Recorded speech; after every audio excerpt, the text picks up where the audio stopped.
Capítulo 9 – Técnicas de tratamento. Agora, após havermos tratado bastante da penetração introspectiva nas camadas profundas da personalidade, para conhecer o produto do seu trabalho no período pré-natal, e termos identificado outros elementos de pesquisa no terreno mental para proceder a uma psicodiagnose mais completa, podemos voltar com maior conhecimento ao problema central da psicanálise, que é a cura das neuroses e complexos, a fim de poder, finalmente, explicar o método de tratamento por sublimação, conforme prometemos. A psicanálise freudiana admite que os complexos sejam devidos aos choques advindos da luta entre subconsciente e consciente, ou seja, entre os desejos incondicionais do subconsciente para satisfazer os seus impulsos instintivos e as negações impostas a tudo pelo consciente, por princípios éticos e racionais, que, ao invés de espontânea satisfação, exigem disciplina, sacrifício e dever. Conforme as teorias de Freud, um complexo é o produto da repressão de um desejo subconsciente. Trata-se de uma automática continuação do passado, manifestada através de uma inconsciente e irracional vontade que, batendo à porta do consciente para pedir o apoio de sua anuência, é negada por ele, porque isto não concorda com os princípios que o dirigem. Este contraste pode provir do encontro entre os produtos de um passado que, em razão de ainda não ter morrido, ressurge das camadas inferiores do ser, e o impulso da evolução que impele para frente, fazendo pressão para se realizarem as novas construções do futuro. As velhas experiências ainda estão vivas, agitando-se no fundo, e de lá voltam, enquanto novas experiências estão se sobrepondo e querem substituí-las.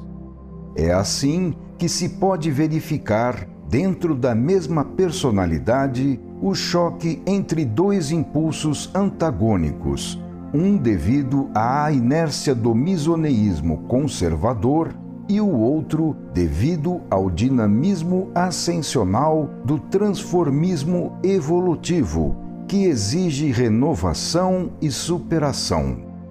Quando não é possível um acordo entre subconsciente e consciente, eles entram em luta. Então ocorre o choque, desencadeando-se a neurose.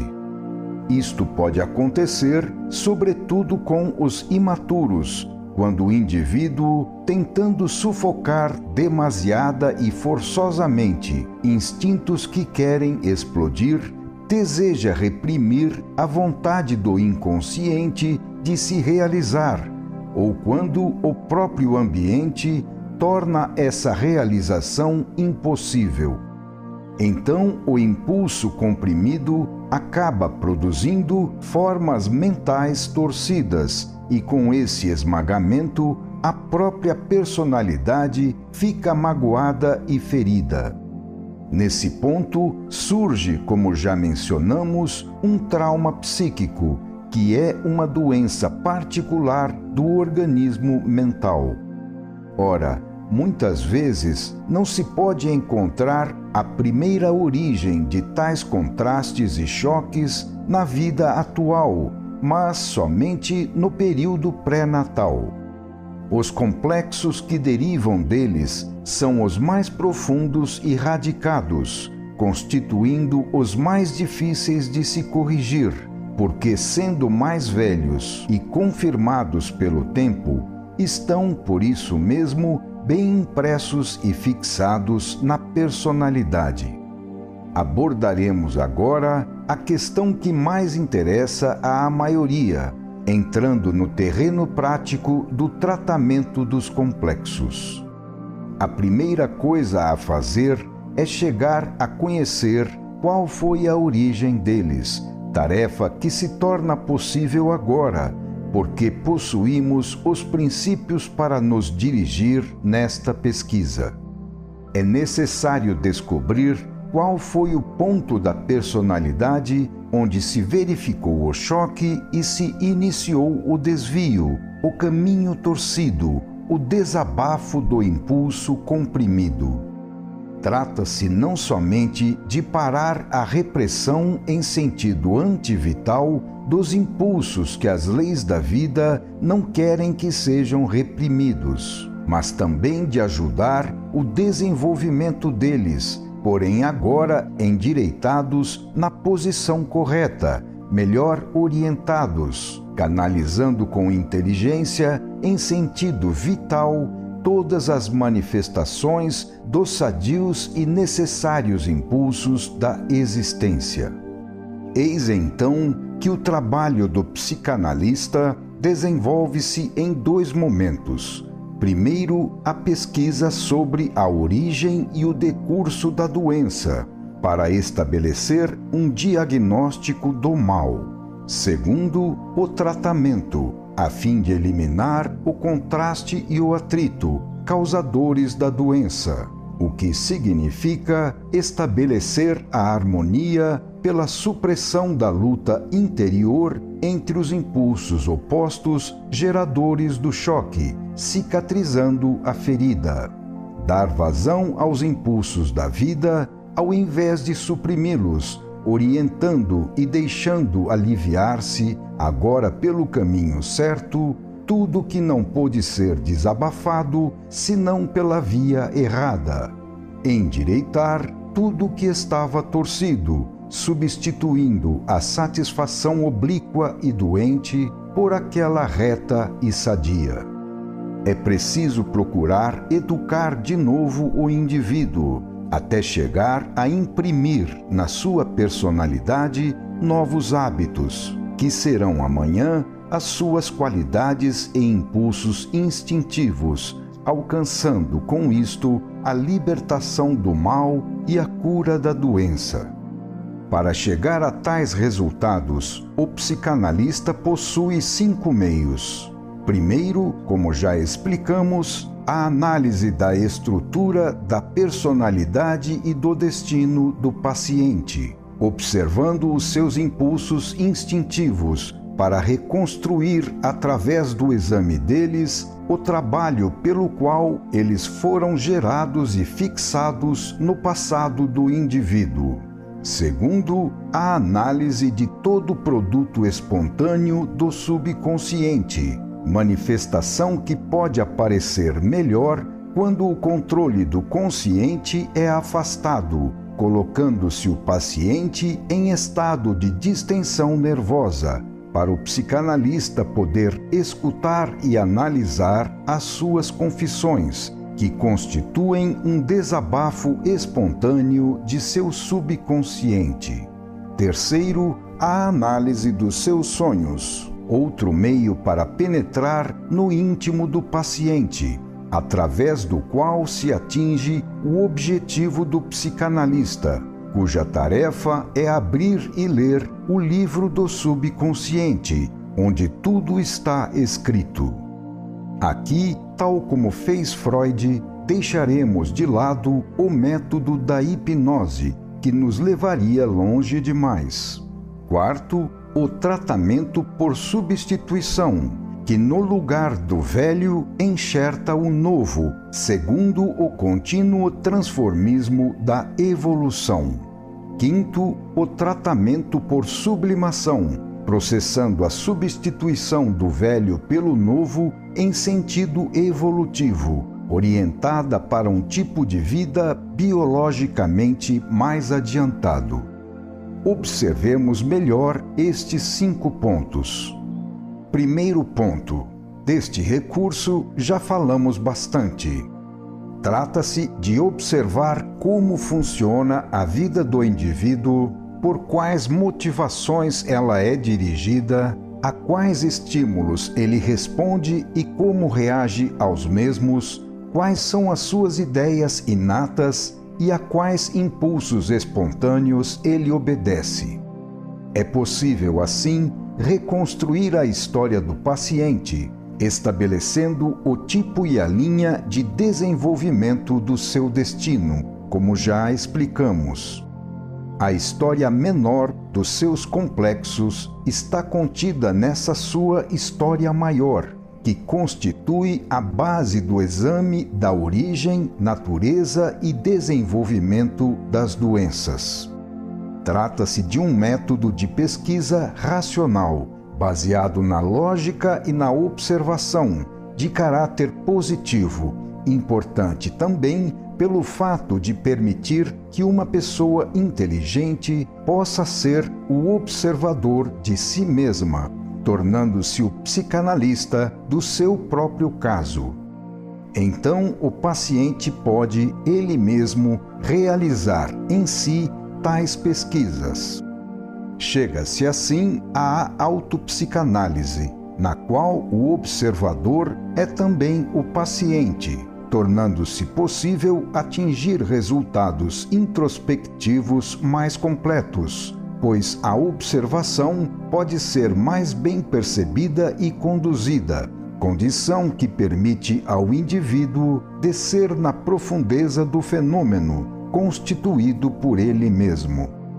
Afinal de contas, a psicanálise faz parte do problema fundamental dado por aquele, abre aspas, conhece-te a ti mesmo, fecha aspas. Segundo ponto, a confissão feita ao psicanalista, ou, no caso da autopsicanálise, feita a si mesmo com um sincero exame de consciência, é o meio para descobrir o conteúdo do subconsciente e conhecer, assim, aquela parte do nosso eu desconhecida, que pensa e funciona fora de nossa consciência atual, como automática consequência dos impulsos por nós lançados nas vidas passadas. A condição fundamental é a espontaneidade e a sinceridade, para que a confissão revele qual o verdadeiro conteúdo do subconsciente. É necessário, por isso, analisar tudo com uma visão imparcial e sem preconceitos, afastando todas as resistências das barreiras inibitórias oferecidas pelo controle e pela autocrítica, atrás das quais o indivíduo procura se esconder e se disfarçar, constrangido a isso para defender, na luta pela vida, a parte mais íntima e preciosa de sua personalidade, onde estão contidas todas as suas qualidades. Assim, para que o paciente possa abrir completamente a sua alma, é necessário ele ter absoluta confiança no seu psicanalista, o qual, por sua vez, tem que merecê-la e saber aproveitá-la para proceder a uma profunda pesquisa, com perguntas inteligentes e uma sábia interpretação das respostas. A confissão pode ter também outra função, representando não somente uma forma de pesquisa, mas também um meio útil para aliviar e, assim, eliminar a carga interior, deixando o paciente desabafar com o seu psicanalista, que deve ser seu amigo e confidente. A confissão torna-se, assim, um alívio, constituindo o primeiro passo para se chegar ao tratamento. O paciente se fortalece com a convicção de ter um apoio que lhe permite entregar os seus sofrimentos nos braços de um amigo. Então, o psicanalista pode iniciar o seu trabalho no sentido de, primeiramente, acalmar as águas, colocando o paciente em estado de tranquilidade, que neutraliza a tempestade e permite iniciar o caminho oposto de correção e endireitamento. Portanto, o primeiro passo é enfraquecer o inimigo do tratamento, diminuindo a resistência do indivíduo, que deseja se manter nas velhas posições e seguir os velhos caminhos.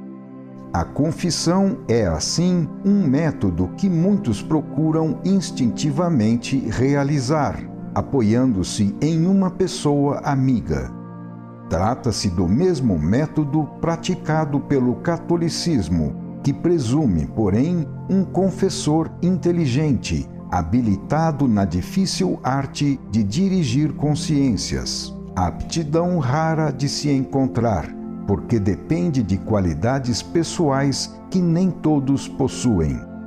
Assim, na prática, a confissão se reduz à aplicação mecânica de regras estabelecidas, dadas por uma lista de pecados e pelas respectivas penitências, sendo tudo padronizado no baixo nível da consciência média da maioria, para facilitar a prática, reduzindo tudo a formas administrativas burocráticas e exteriores. Seguindo estas normas, o confessor assume a posição de juiz imparcial, mas fica ausente do mundo interior do penitente, com a vantagem de não se meter em problemas psicológicos difíceis de resolver e de não se comprometer, pois deixa de assumir responsabilidades, nada dando de si mesmo e quase nada realizando de espiritual com suas frias pregações regulamentares. O psicanalista deve, pelo contrário, possuir qualidades pessoais de intuição para saber adaptar a pesquisa e o tratamento ao caso particular. É necessário muita compreensão e compaixão, penetração e bondade, porque se trata de penetrar no mais íntimo segredo da alma, de manobrar as forças espirituais que determinam o destino do indivíduo, a sua felicidade ou o seu sofrimento, a sua conduta e o seu futuro. Trabalho difícil e de grande responsabilidade. Mais do que no cérebro, trata-se de uma intervenção na própria alma. Tarefa difícil, porque pode salvar, mas também pode matar. É preciso desvendar mistérios ao próprio paciente, penetrando com o desapiedado bisturi da pesquisa o terreno mais cioso das culpas secretas, que o ser não revela nem mesmo a si próprio. Trata-se de fazer, por meio da confissão, juntamente com o paciente, um exame de consciência que revele, antes de tudo, para ele, quais foram no passado os seus pecados, aqueles erros que constituíram o ponto fraco no qual teve origem a doença, pois da natureza deles depende o trabalho atual de endireitamento para realizar a cura. Terceiro ponto. A análise dos sonhos do paciente representa outra forma de pesquisa para penetrar no subconsciente e descobrir o seu conteúdo. É durante o sono que ele se mostra como é, quando, pela falta de controle do consciente, fica abandonado aos seus impulsos espontâneos. Então, o psicanalista aproveita este fato para observar os sonhos e, assim, interpretando os desabafos emersos do mundo interior do paciente, poder chegar à reconstrução de sua história passada, na qual está contida a história da doença. Pode-se, desta forma, descobrir quais foram as exigências não satisfeitas ou mal satisfeitas e os choques recebidos, bem como as consequentes feridas, traumas e chagas que ocorreram na personalidade.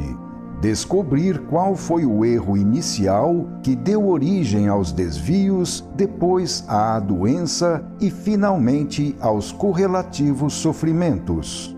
Descobrir, assim, como e onde nasceu o primeiro germe que se aninhou na personalidade, com todas as suas consequências. Estamos ainda na fase da pesquisa e análise do caso, para chegar à sua diagnose, da qual depois derivará o tratamento. Temos de seguir este caminho porque se trata de desatar o nó que foi feito no passado. A psicanálise estuda os sonhos porque eles contêm a realização imaginária dos impulsos que, por não terem podido se realizar nos fatos, aparecem então nos sonhos, revelando-se tanto mais quanto mais tenham sido comprimidos. Os sonhos representam um transbordamento do subconsciente para além dos limites impostos pelo consciente, quando, na sua passividade, o consciente adormece e deixa a personalidade livre para se manifestar à vontade, sem o controle dele. É assim que nos sonhos o subconsciente nos devolve as impressões recebidas, revelando-nos os seus segredos e nos contando a sua verdadeira história, o que lhe é proibido fazer de dia pela consciência desperta, a qual sabe quão perigosa fraqueza na luta pela vida é cada sinceridade. De dia, a personalidade tem que estar desconfiando de todos e permanece calada, cercando-se de prudência. Mas os impulsos que de dia não foi possível realizar são satisfeitos durante o sono, realizando-se na forma de imagens e miragens, através de uma criação psicológica interior, que representa o substituto da impossibilitada realização concreta dos desejos. Com estes 3 recursos, esgotamos o primeiro período, que é constituído pela pesquisa e análise do caso, do qual agora conhecemos a origem e a história. É possível, então, concluir esta primeira fase com o diagnóstico, que será a base para enfrentar a última fase de nosso trabalho, o tratamento. Mas, antes de estudar este outro aspecto do problema, completemos o assunto com mais algumas observações. O psicanalista deve chegar a conhecer a personalidade do paciente, tarefa que ele pode realizar observando todas as suas manifestações por meio de exames psicológicos, grafológicos, testes de inteligência, etc. O psicanalista deve possuir qualidades pessoais de intuição para penetrar na alma do paciente, orientando-se nas suas pesquisas com estas teorias gerais, aplicando-as e adaptando-as ao caso específico e particular do indivíduo, com a sagacidade que o caso exige. Chegar a ler no subconsciente não é fácil, pois ele se encontra bem fechado, sendo protegido e defendido pelo próprio paciente, porque lá está contido o segredo de sua verdadeira personalidade, principalmente aquele dos seus pontos fracos, cuja revelação é perigosa na luta pela vida, pois se trata de uma debilidade que é necessário esconder para se defender de todos os inimigos, sempre prontos para agredir e destruir. É preciso individuar em qual profundidade do eu verificou-se o trauma psíquico, determinando a camada da personalidade do paciente até a qual é necessário descer na longa história do seu passado para encontrar a primeira origem da doença mental atual, a qual surgiu então. Temos que ir, portanto, à procura do ponto onde ela nasceu, buscando descobrir onde ele está situado ao longo da história da vida do paciente, se naquele passado mais próximo ou mais longínquo, e localizar a sua correspondente profundidade na personalidade, na série das estratificações sucessivas de suas experiências. Tal ponto de origem dos choques pode se encontrar situado tanto na superfície, naquela história recente, vivida há poucos anos na vida atual, como na profundidade, naquela história mais antiga, vivida há muito tempo nas vidas precedentes. Ora, as doenças não podem ser tratadas senão voltando ao seu ponto de origem, o qual é necessário alcançar onde quer que ele se encontre, mesmo que esteja longínquo. Caso contrário, não é possível realizar o tratamento por meio da correção do caminho percorrido. Pode-se verificar o caso em que o choque parece ser recente, quando em substância ele não é. Nas doenças nervosas, tal como nas físicas, o fato de contraí-las ou não também depende da predisposição do indivíduo, que é estabelecida pelos pontos onde ele já tenha recebido antes outro choque e sofrido, assim, a respectiva ferida ou trauma psíquico, sendo esta a razão pela qual o paciente ficou marcado pelo novo complexo ou neurose, que encontrou o terreno já preparado e adaptado para isso pelos choques precedentes, cuja atuação gera a predisposição e a vulnerabilidade à correlativa doença mental. É assim que, por não se terem tornado predispostos, há indivíduos mais resistentes e, deste modo, menos sujeitos a adoecer.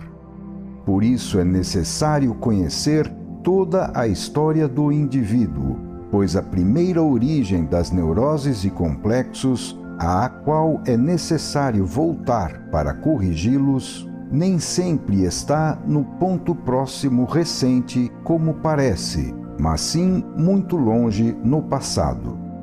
Temos, portanto, que levar em conta no tratamento o fato de que, às vezes, lutamos contra doenças que se desenvolveram e se fixaram cada vez mais na personalidade, sobrepondo-se e se somando ao longo do passado.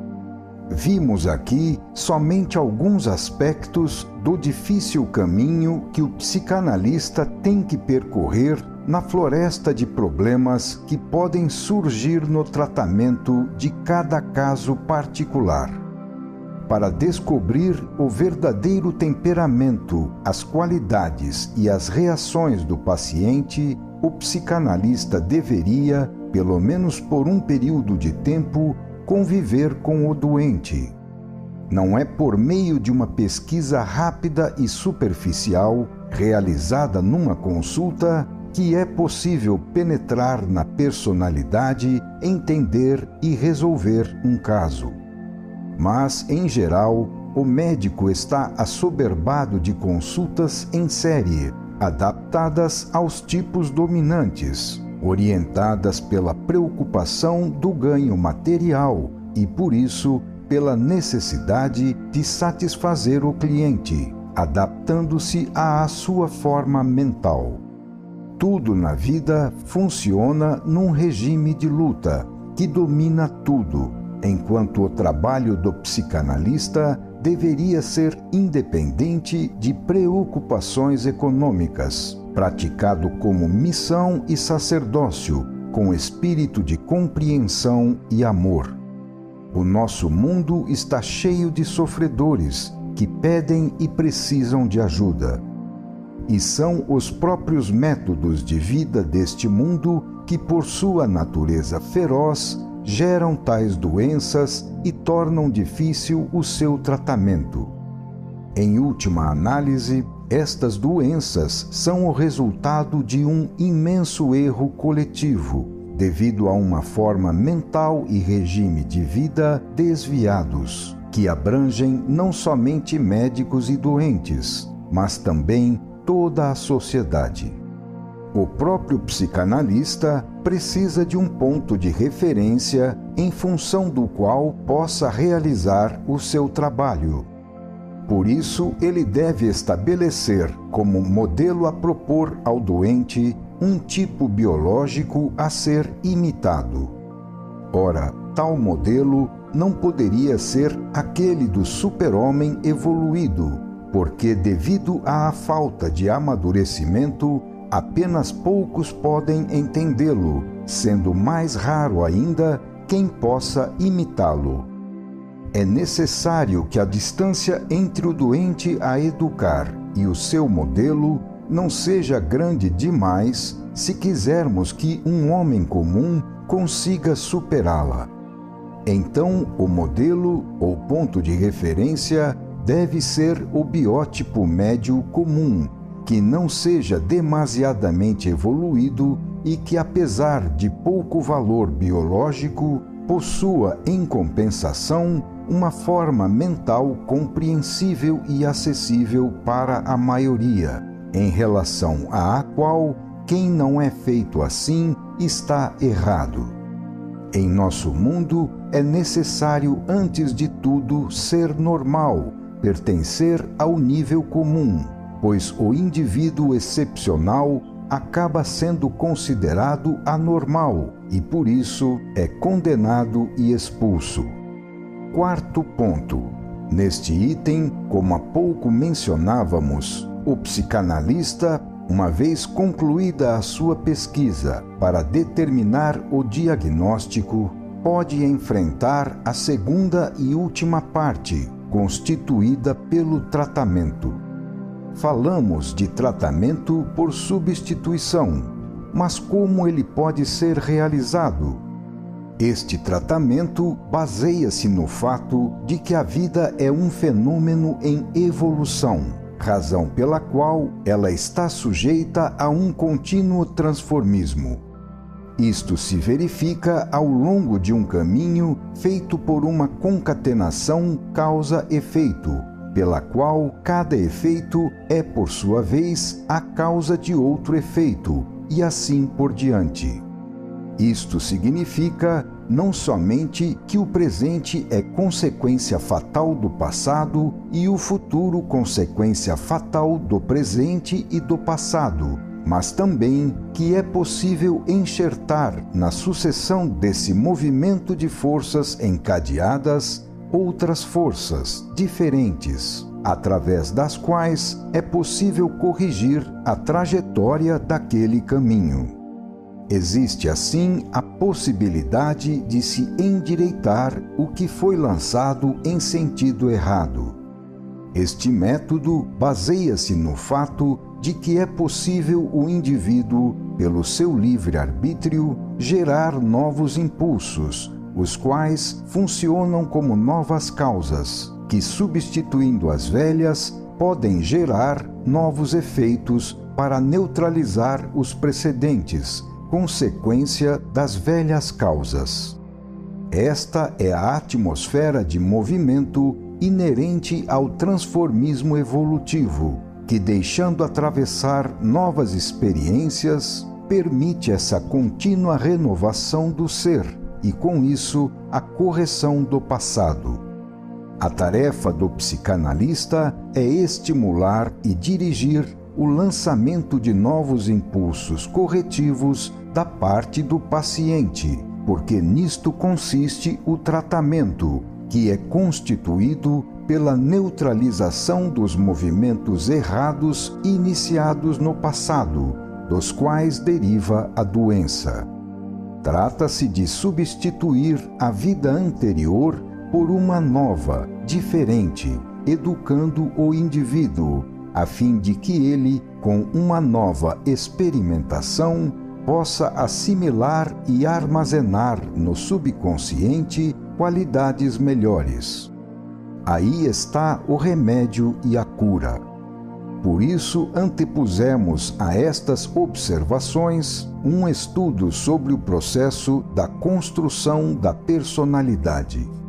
Ao longo do caminho evolutivo, o tempo mede fatalmente o incessante transformismo, sobrepondo na estrutura da personalidade uma camada sobre a outra e levantando assim o edifício do eu.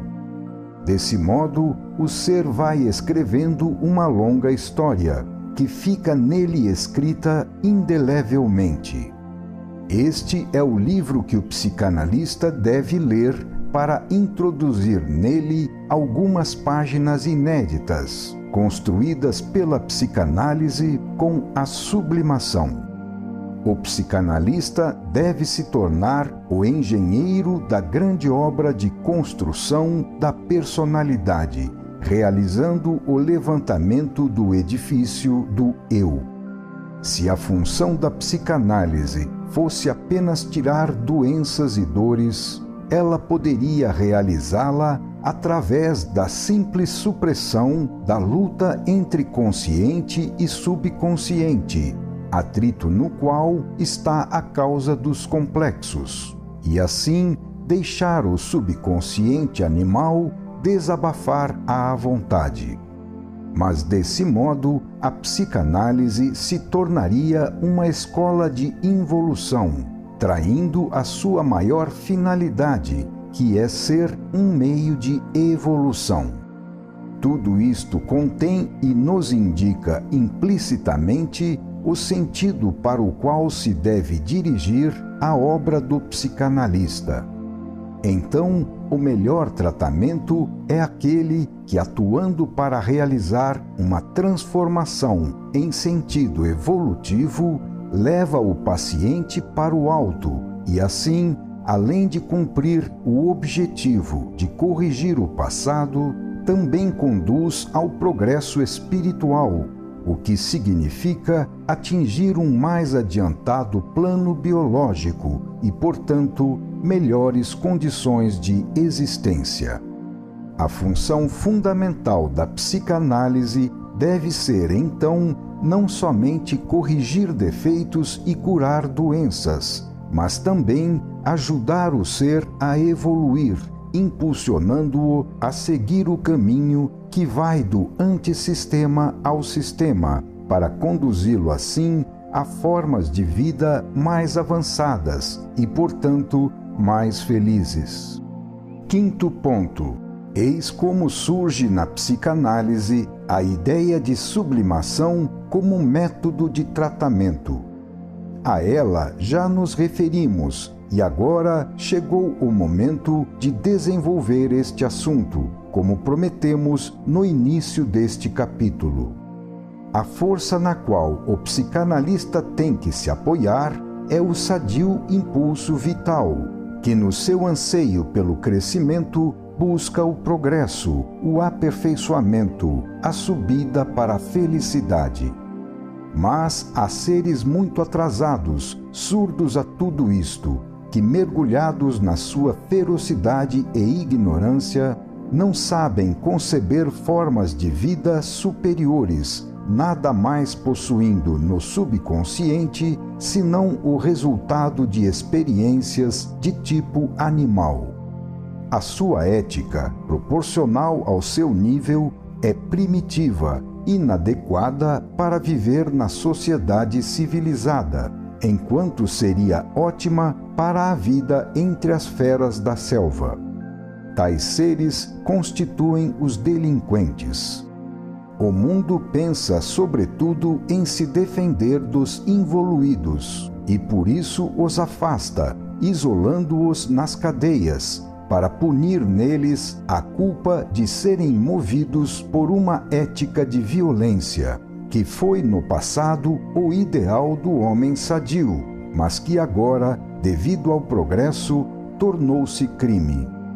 O resultado é a repressão violenta, que gera reações piorando a situação, porque confirma o criminoso na sua revolta e na convicção da sua justiça. Pelo contrário, a função da sociedade deveria ser educar o indivíduo e melhorar as condições de vida onde nasce o crime, seguindo, tanto quanto possível, a técnica da superação para elevar o ser em direção ao que é melhor, em vez do método do esmagamento, que confirma o direito à revolta, empurrando o ser para baixo, em direção ao que é pior. O método de tratamento por sublimação pode ser aplicado com tanto maior amplitude quanto mais o paciente é evoluído. O tratamento deve ser proporcional às capacidades de compreensão e reação do indivíduo. Cabe assim ao psicanalista entender e julgar de acordo com o caso. É possível ocorrer o caso no qual o doente seja mais evoluído e inteligente do que seu médico. Então, pode acontecer que o paciente faça a psicanálise do psicanalista. Mas o próprio fato de que o paciente vai no consultório do médico já estabelece as posições recíprocas, razão pela qual, a princípio, um se coloca em posição de inferioridade para ser julgado e o outro em posição de superioridade para julgar. Tudo se baseia na interpretação do psicanalista, cuja percepção e entendimento ocorrem segundo a sua forma mental, que é a premissa axiomática de todo julgamento. Então, a psicologia do psicanalista faz parte do fenômeno e da observação do fenômeno psicológico do doente. Carl Gustav Jung, nos seus contatos com Sigmund Freud, fez a psicanálise de Freud, chegando à conclusão de que o complexo de Édipo, tomado por Freud como base de suas teorias, era o complexo do próprio Freud. Conforme o julgamento de Jung, a psicologia freudiana teria sido uma psicologia neurótica. Freud pôde, assim, praticar uma psicanálise imaginosa e destrutiva, baseada no seu próprio temperamento. Por isso, temos aqui sustentado que ela deve se basear num sistema filosófico positivo e completo, através do qual ela possa orientar-se e, assim, realizar-se em relação a um dado modelo biológico, em função das leis da vida, sobretudo da mais fundamental, que é a evolução. O problema do tratamento dos complexos e neuroses não é fácil, requerendo na prática sagacidade e adaptações ao caso particular. Mas, em linhas gerais, esse trabalho pode ser dividido em duas partes fundamentais. Primeiro, a parte negativa, cujo objetivo é a destruição do velho, que estava errado, extraindo assim a causa da doença, tal como se arranca o dente estragado que dói. Segundo, a parte positiva, cujo objetivo é a substituição do velho pelo novo, enchendo com um conteúdo novo e correto o vazio produzido pela destruição precedente. É um erro perigoso no qual caíram as religiões em sua perseguição à natureza humana inferior, destruir a vida embaixo, esmagando-a, sem substituí-la por formas de existência mais adiantadas. Qualquer destruição é elemento negativo, antivital, que só pode ser tolerado como condição de progresso. Não basta arrancar o dente estragado que dói, é preciso substituí-lo por outro, com o qual o indivíduo possa comer. O método de tratamento por sublimação representa a parte positiva do trabalho do psicanalista, realizada na segunda fase, a qual, no entanto, deve ser precedida pela primeira fase, a parte negativa, que exige muito cuidado. Pode acontecer que, a fim de resolver mais rapidamente o caso, o psicanalista seja levado a bombardear os complexos para eliminá-los. Ora, esta luta para destruir o velho, substituindo-o pelo novo, tem que ser praticada sem que o paciente se aperceba, para não excitar com isso as suas resistências inibitórias, prontas a paralisar o tratamento. É necessário a aceitação, a boa vontade e a obediência do doente. Ora, pelo fato de sua personalidade estar formada com os seus complexos, qualquer tentativa para destruí-los pode ser percebida e entendida por ele como uma tentativa de destruição da sua própria personalidade, que, apesar de doente, constitui o seu eu, o qual ele defende ao máximo, como exige o seu instinto de sobrevivência, segundo as leis da vida. Então, se o psicanalista não souber ocultar o verdadeiro conteúdo do seu trabalho e não conseguir assim dissimular o tratamento, ele poderá encontrar no doente uma reação inconsciente que, agindo com uma vontade oposta, buscará neutralizar o seu trabalho de salvação. É necessário, portanto, oferecer ao doente um tratamento fictício, contra o qual ele possa dirigir a sua luta de resistência, para que assim, sem perceber, ele se deixe guiar pelo verdadeiro tratamento, ao qual não presta atenção. Trata-se de colocar o sujeito vivendo num ambiente oposto ao precedente, a fim de que os complexos não encontrem mais alimento para se sustentarem e de que, assim, os velhos hábitos tenham de morrer por desuso e atrofia. Chega-se, deste modo, à segunda parte do trabalho do psicanalista. A primeira parte representa a forma mais elementar de tratamento, adaptada aos menos evoluídos. A segunda parte dirige-se aos mais maduros, que por isso podem tentar escalar um novo degrau da evolução, resolvendo o seu caso pelo caminho da superação, no qual as suas energias do nível animal humano são canalizadas para formas superiores.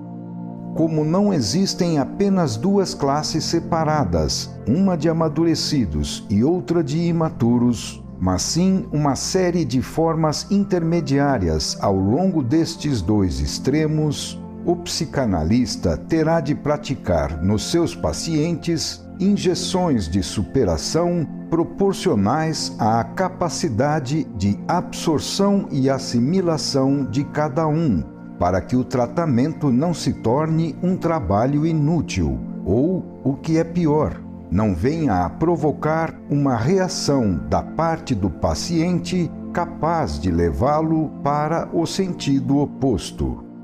No caso dos mais adiantados, pode acontecer que a neurose seja o resultado de uma crise de crescimento.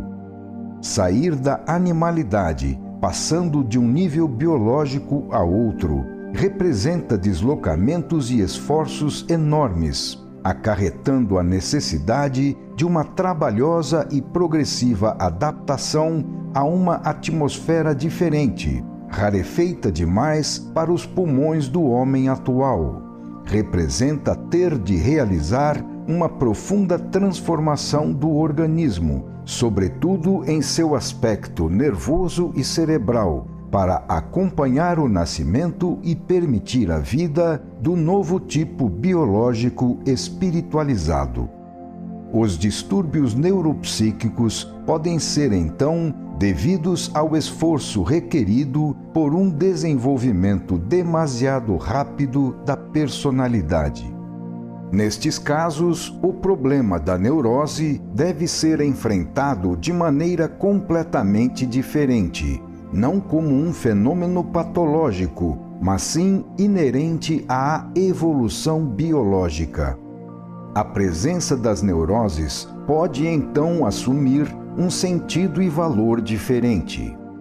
Neste caso, o trauma psíquico é o resultado de um esmagamento do subconsciente, devido à luta travada contra ele pelo consciente, que quer substituir os impulsos inferiores do subconsciente por outros superiores. Então a doença não é uma derrota, porque ela existe em função de uma superação, fazendo parte do processo da evolução, pelo qual o direito de vencer pertence ao consciente, pois ele é mais adiantado do que o subconsciente, que deve ser superado, porque a lei da vida é o progresso. O trabalho da construção da nova personalidade do futuro realiza-se no consciente, pois a ele pertence o comando e a ele deve estar sujeito o inferior subconsciente animal. Então, aquilo que parece uma derrota não o é de fato, constituindo apenas a destruição de um mundo inferior, condição necessária, porque sem ela não é possível subir.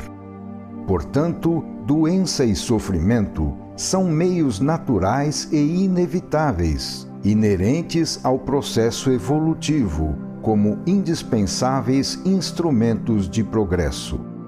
Trata-se das saudáveis feridas do guerreiro, porque somente descendo à luta pode-se realizar a coisa mais importante da vida, a evolução. Tais males representam, na justiça da lei, o preço do resgate para se remir da queda, correspondendo ao necessário trabalho para se voltar ao sistema. Neste caso, a função do psicanalista deve ser não apenas combater as neuroses para destruí-las, mas também secundá-las, utilizando-as para ajudar o desenvolvimento do paciente. A doença, neste caso, nada mais é senão um elemento do processo evolutivo. A atenção do psicanalista deverá se dirigir, portanto, para o fenômeno mais importante, que é a evolução do indivíduo, somente em função da qual deverá, então, cuidar do fenômeno secundário, que são os males consequentes do esforço necessário para se obter uma conquista biológica. Isto não significa que o psicanalista não tenha de tratar os distúrbios nervosos, mas sim que ele deverá fazer isto em função do fator mais importante, constituído pela transformação evolutiva que está se realizando no paciente. Então, os distúrbios poderão desaparecer por si mesmos quando tiver acabado o processo de transformação do qual eles são o efeito. Vemos aqui quão mais complexo pode ser o problema do tratamento das neuroses e quão mais vasta pode ser a tarefa do psicanalista, o qual pode se tornar um construtor da personalidade, trabalhando como artífice da evolução. Em todos os indivíduos há energias vitais, as quais, em alguns casos, na tentativa mal-sucedida do indivíduo se evadir à lei de evolução, foram comprimidas, torcidas e deformadas, expandindo-se para baixo ao invés de para o alto. Por isso vemos aparecer a dor, deparando-nos com almas aleijadas e doentes.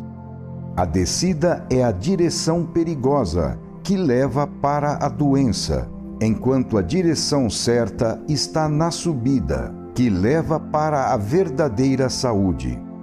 A expansão das energias em descida confirma e fortalece no subconsciente os instintos inferiores da animalidade, prendendo o ser cada vez mais aos sofrimentos de um plano de vida atrasado, do qual o médico, promotor da saúde, deveria procurar afastar o paciente, ajudando-o a se deslocar em subida e não em descida. Eis então que o psicanalista pode canalizar as energias comprimidas, orientando-as e dirigindo-as para um mundo superior, a fim de realizar assim o progresso do indivíduo, o que significa atingir um resultado muito maior do que somente tratar uma doença. No caso de um indivíduo maduro, apto para tanto, este método de tratamento por sublimação representará a valorização de seus esforços evolutivos. O paciente será sustentado pela ideia de que o seu caso não é uma doença, mas sim uma crise de evolução, de que ele está em fase de crescimento e não doente, de que os seus sofrimentos são a condição necessária de seu progresso. Isto constitui uma grande esperança que leva a uma aceitação mais fácil, constitui uma ideia saudável e salvadora, que ajuda muito mais, porquanto corresponde à verdade. No que se refere aos menos amadurecidos, tal tratamento por sublimação também pode ser aplicado, porquanto se apoia no natural amor próprio do indivíduo, levando-o assim a acreditar que em breve vai pertencer à classe mais adiantada dos evoluídos. Baseando-se nesta fé, ele começará a fazer alguns esforços na direção da subida, os quais, de alguma forma, serão vantajosos para ele, pois representam pelo menos uma tentativa de superação da animalidade. Em resumo, na prática, o psicanalista tem que lutar contra duas exigências opostas. Uma no sentido de impulsionar o paciente pelo caminho da evolução, levando-o a superar os instintos inferiores, porque este é o caminho da salvação. E outra no sentido de tratar os complexos, eliminando os choques pelos quais eles foram gerados no esforço para realizar aquela superação.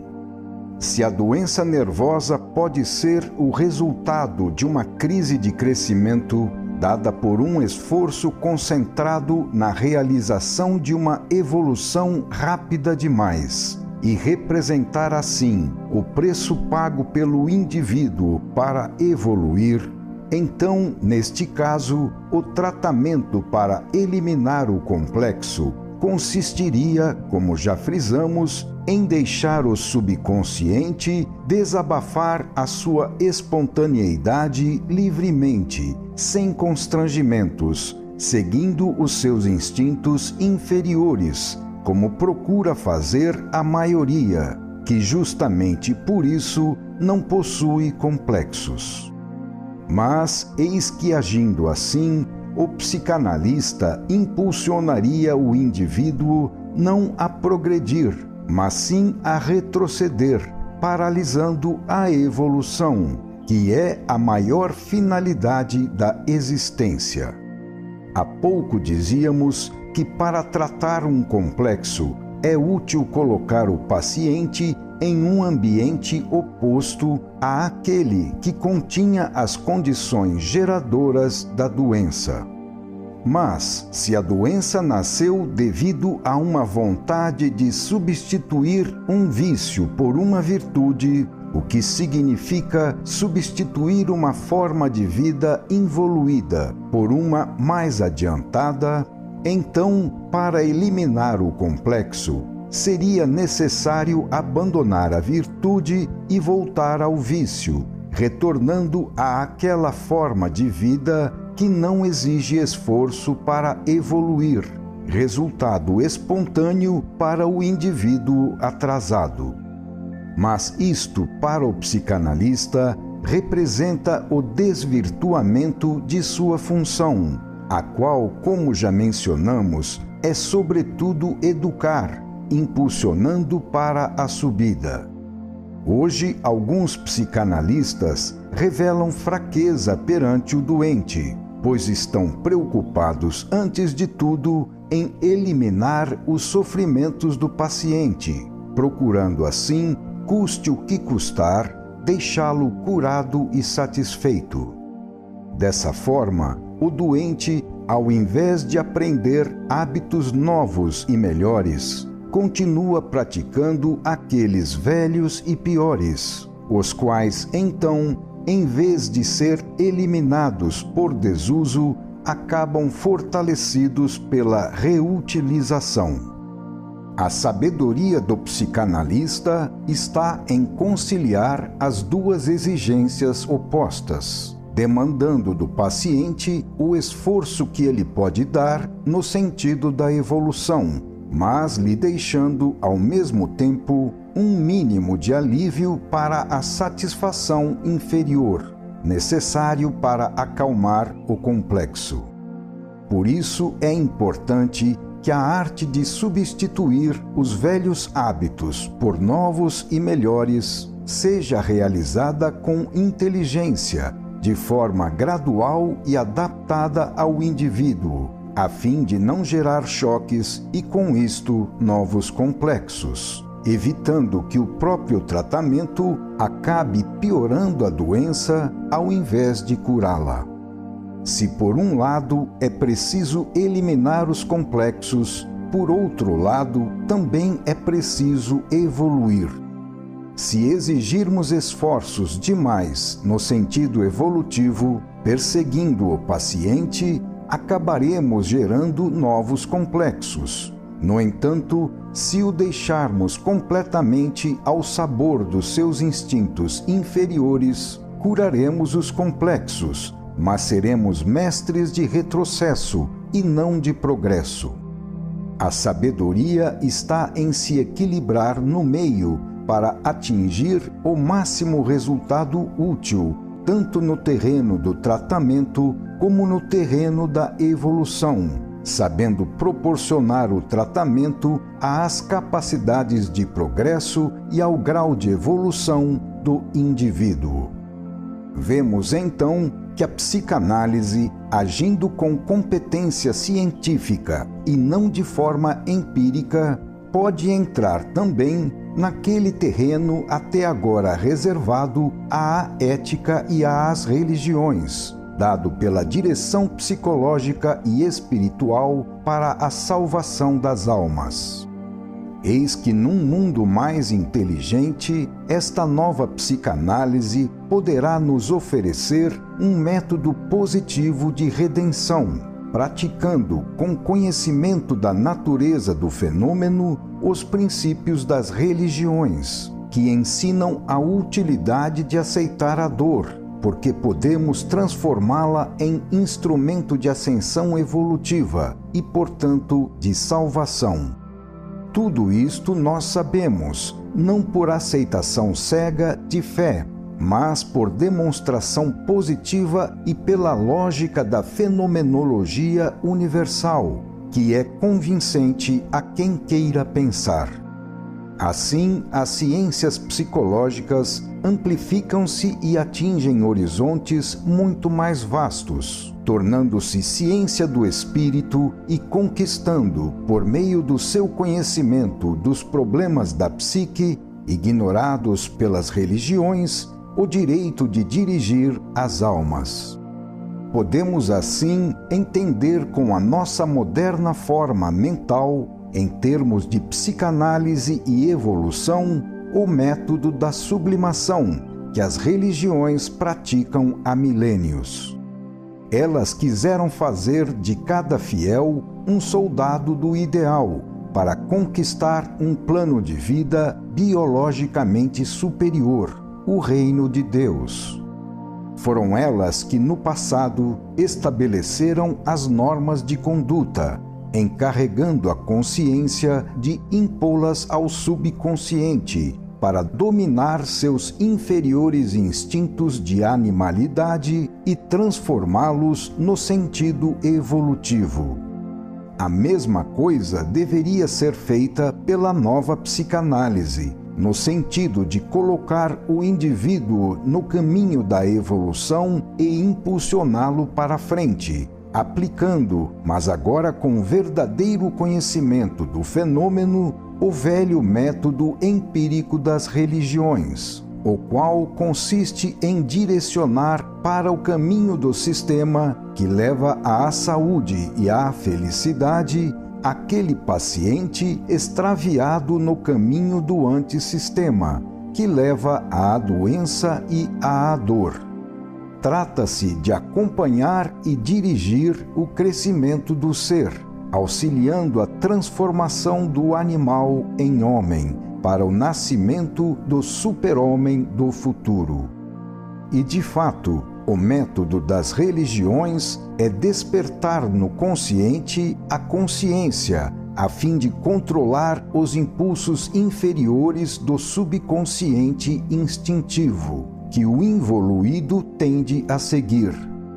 O exame de consciência faz parte deste método. Trata-se, na verdade, de uma observação introspectiva dos impulsos aninhados no subconsciente, os quais são submetidos, assim, ao controle e domínio do consciente, que conhece e está encarregado de impor as regras de conduta ensinadas a ele pelas religiões. Este método faz parte do processo de descida dos ideais, provindos do alto para a terra. Assim, os maus hábitos podem ser transformados em virtudes. Com a repetição, podem ser gravadas no subconsciente novas e melhores qualidades, o que torna possível educar o homem e realizar a evolução, construindo a personalidade em formas cada vez mais adiantadas. Eis o ponto de contato que existe entre psicanálise e religião e que constitui a ponte pela qual elas podem se comunicar. Assim, ambas podem se enriquecer, a psicanálise com a longa experiência da religião e a religião com o conhecimento dos fenômenos psicológicos que só a psicanálise possui. Desta forma, a ciência poderá entender não só o significado biológico da sublimação religiosa e do misticismo, mas também o valor positivo dos métodos psicológicos praticados pelas religiões. Assim, o que foi descoberto por intuição, mas permaneceu empírico na prática, poderá ser sustentado pela lógica de uma demonstração racional. Eis o que Carl Jung escreveu a respeito da relação entre psicanálise e religião. Abre aspas. Entre todos os pacientes que encontrei na segunda metade de minha vida, não houve nenhum cujo problema, em última análise, não fosse aquele de encontrar uma concepção religiosa da vida. Todos estavam doentes porque tinham perdido o sustentáculo e o apoio oferecido pelas religiões, e posso afirmar que nenhum deles foi verdadeiramente curado sem ter antes conquistado uma concepção religiosa. Fecha aspas. Há, porém, uma diferença entre a psicanálise e as religiões. Para os seres primitivos, que funcionam mais por sugestão do que por raciocínio e entendimento, é ótimo o sistema da fé, por meio do qual o indivíduo se entrega cegamente, como na hipnose, nas mãos de quem o dirige, deixando-lhe toda a responsabilidade, porque sozinho ele não sabe pensar nem sabe o que fazer. Para essa massa de gente simples, bastam as religiões, que são bem adaptadas a ela. O mundo moderno, porém, está se tornando cada dia mais racional e inteligente, sabendo muito bem, como lhe ensina a ciência, que para crer é necessário exigir demonstrações e provas. Por isso, a psicanálise, quando se dirige para esse outro tipo de homem, tem que oferecer uma orientação demonstrada, capaz de convencer, dando prova das razões pelas quais temos de segui-la, o que só é possível possuindo o conhecimento do problema. Somente uma religião assim concebida pode resistir aos assaltos do materialismo científico. Talvez seja exatamente esta religião positiva aquilo que mais falta ao nosso mundo moderno, que tem, na ausência de uma correta orientação, a causa da angústia que o oprime. O mundo precisa de uma ideia que dirija a sua vida, de uma esperança que o sustente, de uma meta a atingir, de uma razão para lutar e sofrer. Necessita mais desta orientação para curar as suas neuroses do que de tranquilizantes e divertimentos que intoxicam. O sistema filosófico racional que oferecemos em nossa obra para dirigir com conhecimento a nossa conduta quer cumprir a tarefa de dar ao mundo um meio para salvá-lo da loucura. A causa da neurose coletiva, que vai se espalhando cada dia mais, é a desordem espiritual, sendo esta a coisa mais urgente para se curar. Eis como a psicanálise, se cumprir uma função orientadora, pode adquirir importância social. Com o método da sublimação, a psicanálise aplica um tratamento das neuroses, oferecendo uma válvula de segurança que permite descarregar os impulsos comprimidos do subconsciente na direção mais útil à vida, dirigindo-os no sentido evolutivo, como forma de conquista e progresso biológico. Assim, o caminho errado pode ser endireitado, neutralizando-se a doença com um substituto sadio, sendo ela resolvida por superação, num trabalho confiado ao consciente desperto, que representa a parte do eu encarregada da obra da construção da personalidade. Com isto, a psicanálise adquire uma importância nova, muito maior, porque se torna uma escola de evolução, cuja função não é mais só tratar doenças, mas também ajudar o homem novo a nascer, realizando o milagre da transformação biológica do involuído em evoluído, do atual ser primitivo no biótipo que deverá constituir a humanidade do futuro. Então a psicanálise torna-se a arte de educar o homem para erguê-lo a um plano de vida superior.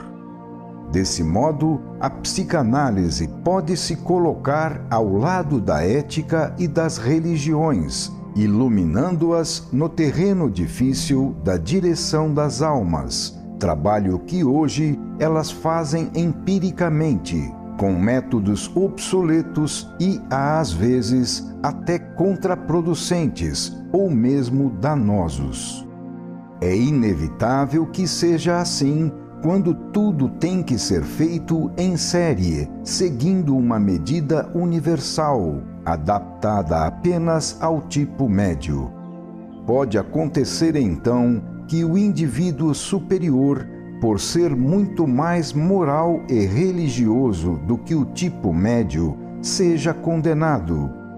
É nestes casos que a psicanálise, ao invés de se dirigir para o subconsciente, onde está a parte inferior, tem que acompanhar o indivíduo na sua exploração e antecipação do superconsciente, que pelo amadurecimento do ser já começa a transparecer, procurando se manifestar, mas que fica comprimido pela incompreensão dos atrasados, pelos quais as regras oficiais, aquelas mais convenientes para eles mesmos, são impostas a todos. Então a psicanálise pode ajudar os evoluídos, que precisam se defender para não retroceder ao nível de involuídos.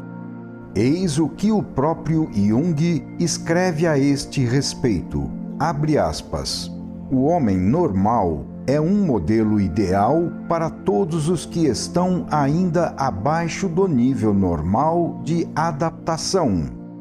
Mas para os homens que possuem capacidades superiores à média, a ideia e a obrigação moral de não poder ser outra coisa senão homens normais constitui um leito de procusto, um enjoo mortal e intolerável, um inferno estéril e sem esperança. Quantos neuróticos há que adoecem porque não podem se tornar normais? Fecha aspas. Parece que é um dever em nossa sociedade ser involuído. Este é o modelo para todos, constituindo a unidade de medida que a maioria, porque isto lhe convém, escolhe e impõe a todos. Cabe ao evoluído se defender, caso ele queira sobreviver como tal. Pude observar vários casos nos quais a neurose no indivíduo evoluído foi gerada pelo esmagamento que ele teve de suportar por parte da maioria dos involuídos, que lhe quiseram impor a sua maneira de conceber a religião e a moral. Infelizmente, em muitos casos, esta maneira nada mais representa senão um desabafo de instintos primitivos, de impulsos do subconsciente, que se procura justificar disfarçando-os em formas diferentes, praticadas até em nome de Deus, algo natural para um involuído, mas horrível para um evoluído, que possui outra sensibilidade moral. Assim, no passado, ninguém se apercebia da terrível e evidente contradição entre o Evangelho e as guerras santas, a Inquisição, as perseguições, as matanças de heréticos, etc. Pude observar o caso de um indivíduo que teve de se afastar da religião porque nela só encontrava pessoas com uma forma mental e conduta determinadas a paralisar as tentativas feitas por ele em sua superação da neurose pelo caminho da sublimação. Não era culpa das religiões, mas sim dos involuídos que as representavam. O resultado foi, então, que para conservar uma religião, sem ter que se submeter a outras, mas continuar seguindo o caminho da sublimação, pelo qual a sua vida seria salva, aquele indivíduo foi constrangido a fechar as portas de sua alma, suprimindo qualquer manifestação exterior, a coisa que mais atrai a intromissão dos involuídos, para poder continuar sozinho e assim salvar a sua espiritualidade, aprofundando as suas vivas relações com Deus apenas em seu íntimo, onde eles não podem interferir. Mas temos de observar também o outro lado da medalha. Nem todos os indivíduos estão prontos para aceitar uma intervenção no sentido de uma sublimação. Por isso, o psicanalista tem que estudar a personalidade do paciente para ver se tal método é adequado para ele. Tudo depende do estado de amadurecimento do indivíduo. A sublimação não é algo que se pode impor à força a quem não está pronto para recebê-la, caso no qual ela se torna uma forma de perseguição, o que representa aquele esmagamento da personalidade, constituindo o caminho direto para a neurose. A destruição do que é inferior, sem uma simultânea substituição pelo que é superior, constitui apenas uma negatividade suicida, contra a qual a vida tem toda a razão de se rebelar, defendendo-se com as suas reações, porque a perda causada pela destruição não é compensada por uma paralela construção positiva. Nestes casos, uma tentativa de sublimação pode excitar revolta ou adaptações torcidas, gerando desvios ao invés de superações, o que significa descida e não subida. No ambiente humano encontram-se todas as possíveis formas de vida, entre as quais o indivíduo escolhe o seu tipo, conforme seu gosto, atrações e forma mental, revelando nisto a sua natureza. A espiritualidade das religiões oferece apenas exemplos de sublimação a todos, aconselhando e impulsionando nesta direção. Mas o primeiro instinto do involuído é no sentido de se rebelar contra o esforço de superação, ou então, se isto não for possível, de se evadir dele. Assim, o sadio impulso em sentido evolutivo resolve-se na prática em procurar escapatórias através de fingimentos e mentiras para disfarçar e esconder a realidade, buscando adaptações para satisfazer os instintos da besta e, ao mesmo tempo, salvar as aparências. Eis o tipo de sabedoria que muitas vezes as religiões, pela imposição da superação, acabaram gerando nos seus seguidores. Eis como elas são entendidas pelo involuído, ainda mergulhado no plano animal. Nem por sonho ele pensa que os ideais de superação, sustentados pelas religiões, possam ser praticados na realidade. Nestes casos, o método da sublimação torna-se uma escola de enganos. Isto é tudo o que o involuído pode entender dos princípios de uma vida superior, porque tais princípios estão situados acima de seu nível biológico.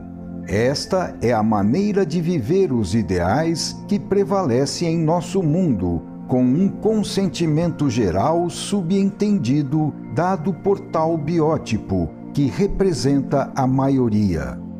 Isto não acontece por maldade, mas sim por falta de capacidade de compreender.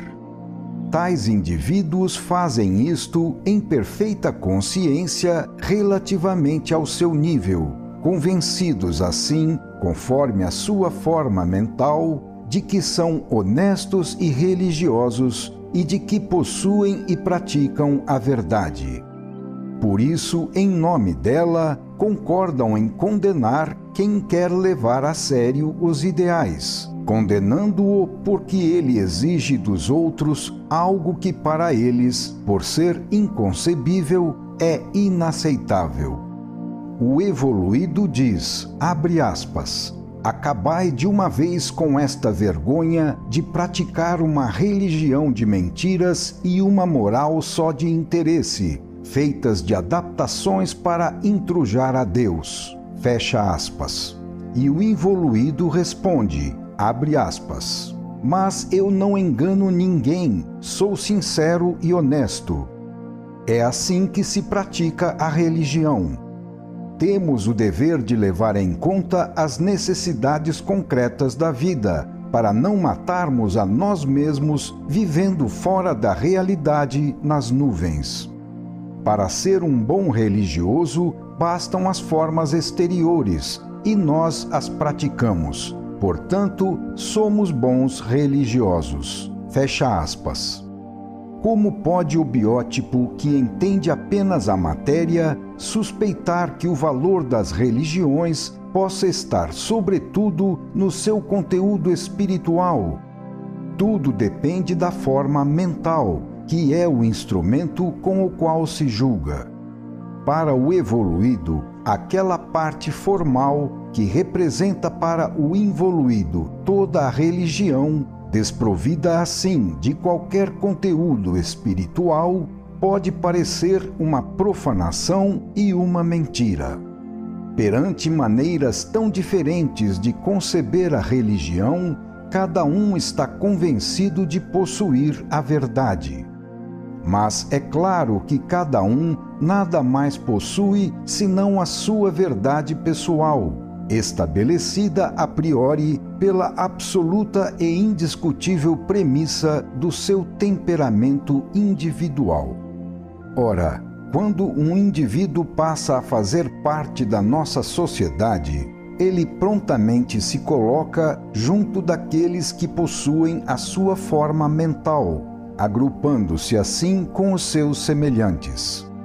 Seus impulsos espontâneos, fruto de sua experimentação nas vidas passadas, no qual se constitui a sua sabedoria, dizem para o indivíduo qual a verdade a ser por ele escolhida entre aquelas que encontra no mundo. Então ele, com segurança e plena consciência, escolhe a verdade que mais lhe convém, aquela verdade temporária e relativa que, por corresponder ao seu temperamento, representa para ele a verdade absoluta. Entre os indivíduos do mesmo tipo biológico, logo surge um entendimento recíproco, porque, devido à sua idêntica forma mental, eles escolhem a mesma verdade, concebendo-a da mesma forma e falando a mesma linguagem. Assim, eles se unem por afinidade, para funcionar em série, seguindo os mesmos princípios e métodos. Abre aspas, diga-me com quem andas e lhe direi quem és. Fecha aspas. Este é o impulso de atração que instintivamente liga entre si os semelhantes.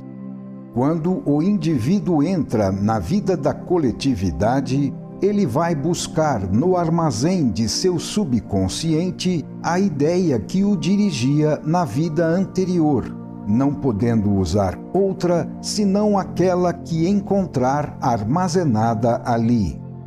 Depois ele vai procurando no mundo o ambiente onde possa realizar aquela ideia.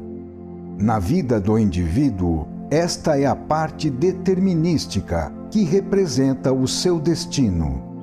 Ora, o primitivo, quando chega à Terra, traz consigo, já pronto no seu subconsciente, todo o conhecimento necessário para viver no baixo nível de existência de nosso mundo. Aqui, tal biótipo encontra um ambiente bem adaptado a si, feito na medida para os seus instintos animais. É fácil para ele resolver o problema da vida, porque a sua sabedoria inata lhe basta, representando exatamente o que é necessário para viver aqui. No caso do evoluído, porém, acontece o contrário. Por ser mais adiantado, ele já assimilou na sua personalidade as qualidades de um nível biológico superior, sendo instintivamente levado a dirigir a sua conduta de acordo com elas, as quais, porém, acabam por torná-lo inepto para viver na Terra, onde se praticam outros métodos, obedecendo a outras leis, que condenam e punem a superior maneira de conceber e de agir do evoluído. Este biótipo adquiriu e possui, em forma de instinto, qualidades que para a maioria do mundo é somente um ideal longínquo, situado no futuro, não lhe sendo possível de modo algum, devido a essa sua posição biológica, retroceder ao nível da animalidade humana, dirigida por instintos inferiores. Tivemos que salientar a importância de uma interpretação do tipo de personalidade, porque é nela que se baseia a possibilidade de tratar as doenças nervosas com o método da sublimação. o qual será tanto mais adaptado quanto mais o paciente for um biótipo evoluído e vice-versa.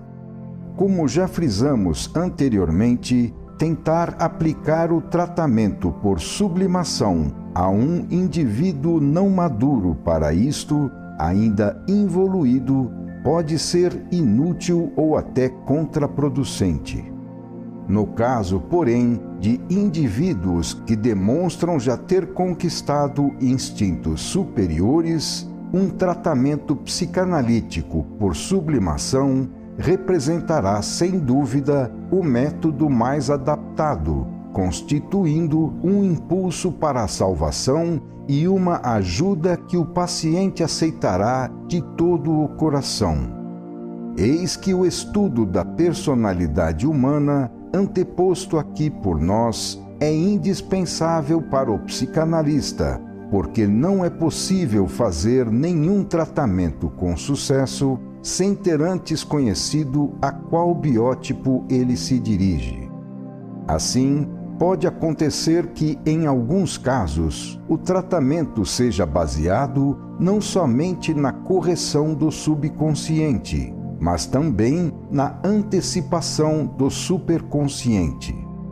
De fato, relativamente à própria posição na escala evolutiva, existe para todos uma zona superior a conquistar, apesar do conteúdo e do nível serem diferentes para cada indivíduo, razão pela qual o psicanalista pode sempre se tornar, além de médico, mestre de evolução para todos, funcionando também como construtor de personalidade.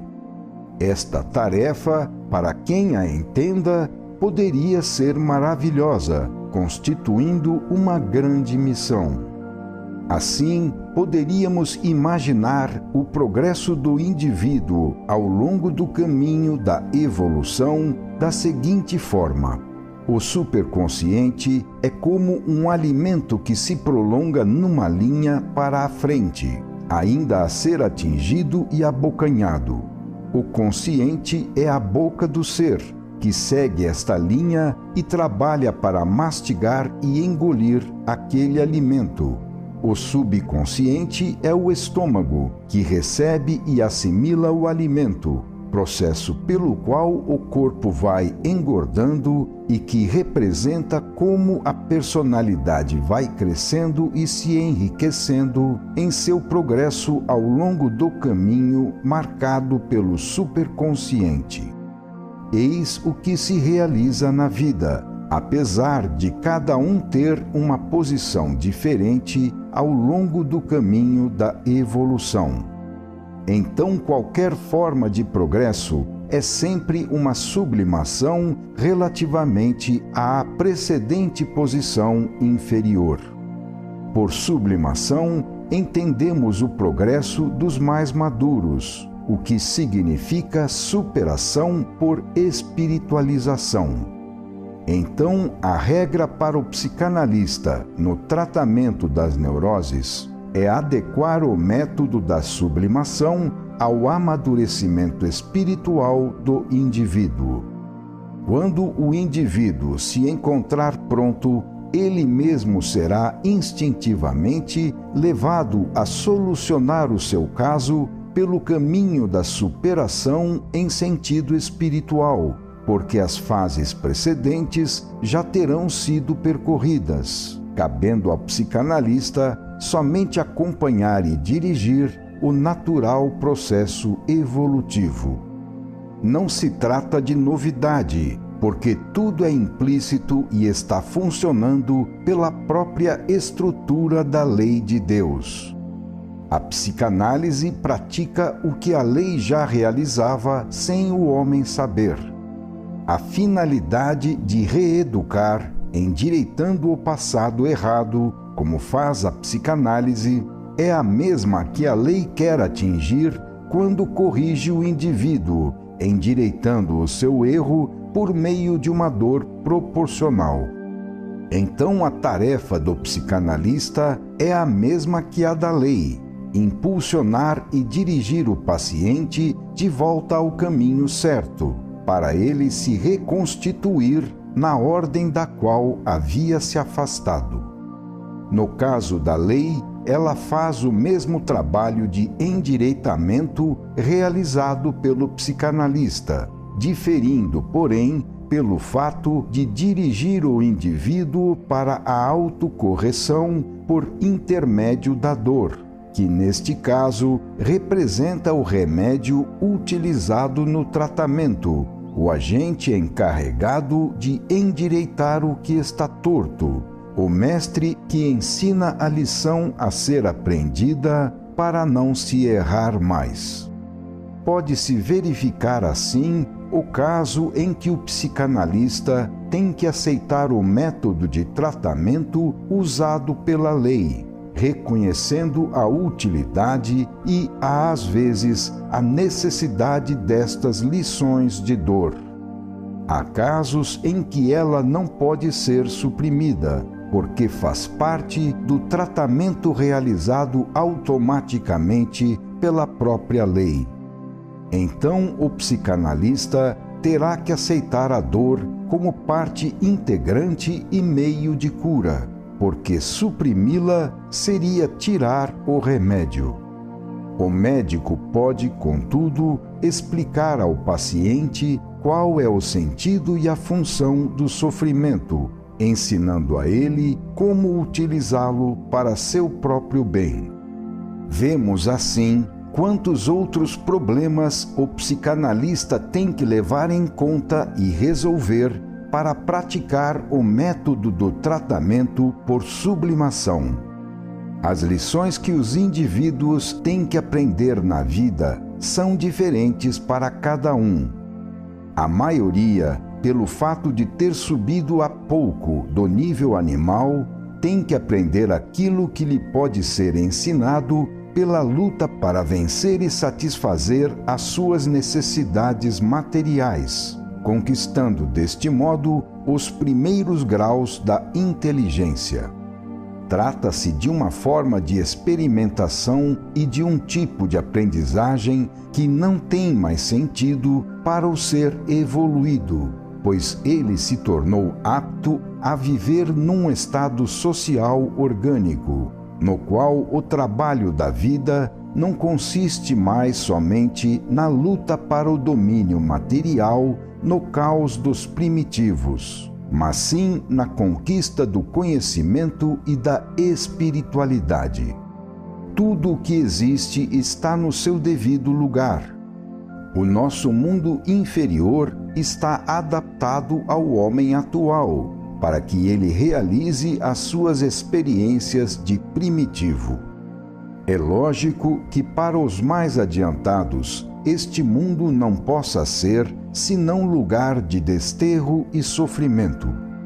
Neste mundo, onde o ideal é utopia fora da realidade, o terreno não é para a realização do superconsciente, mas sim para o domínio e desabafo dos impulsos inferiores do subconsciente.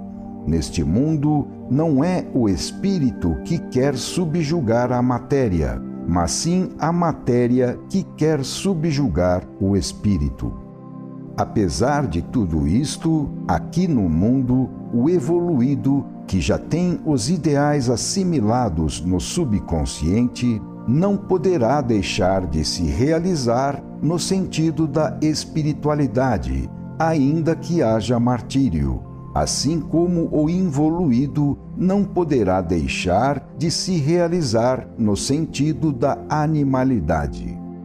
Isto porque, para o evoluído, os ideais superiores tornaram-se instinto, impulsos espontâneos, querendo se realizar deterministicamente, como parte integral do destino do indivíduo, consequência fatal das causas semeadas e das qualidades adquiridas nas vidas precedentes. O psicanalista deve conhecer a lógica e a técnica desses processos, razão pela qual fomos levados a estas explicações. Eis a psicanálise que apresentamos aqui. Uma psicanálise muito mais vasta, porque é uma ciência da alma, abrangendo os maiores problemas da vida: a personalidade humana, a evolução biológica, a orientação individual e social, a direção da conduta, a espiritualidade, a ética e as religiões. Pelo fato de seguir o percurso do nosso eu até as suas passadas encarnações e de ser mais completa em conhecimento, trata-se de uma psicanálise à qual se pode confiar a tarefa de nos dirigir para os mais altos destinos, seguindo a lei de Deus e trabalhando em função do plano geral da existência. Um objetivo muito maior do que tratar doenças mentais é assim atingido, que é a construção da personalidade, erguendo-a com inteligência para formas de vida superior e reconhecendo que algumas vezes o que parece doença assemelha-se às dores do parto, necessárias para gerar um novo ser.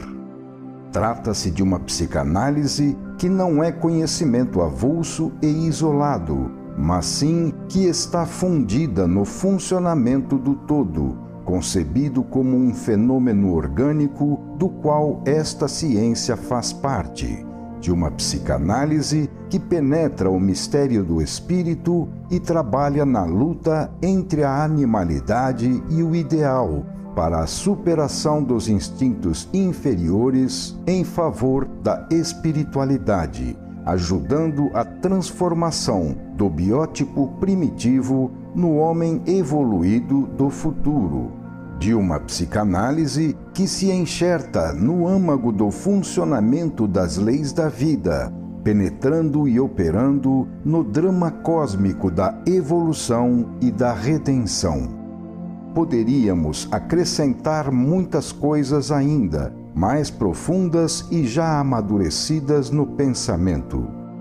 Porém, para sobreviver, todas as energias devem ser absorvidas na luta pela vida contra os piores elementos. Em nosso mundo infernal, torna-se cada dia mais difícil encontrar segurança e sossego para nos abstrairmos em trabalhos de ordem superior, que, por não terem remuneração, não produzem os recursos indispensáveis para viver. Final do capítulo 9.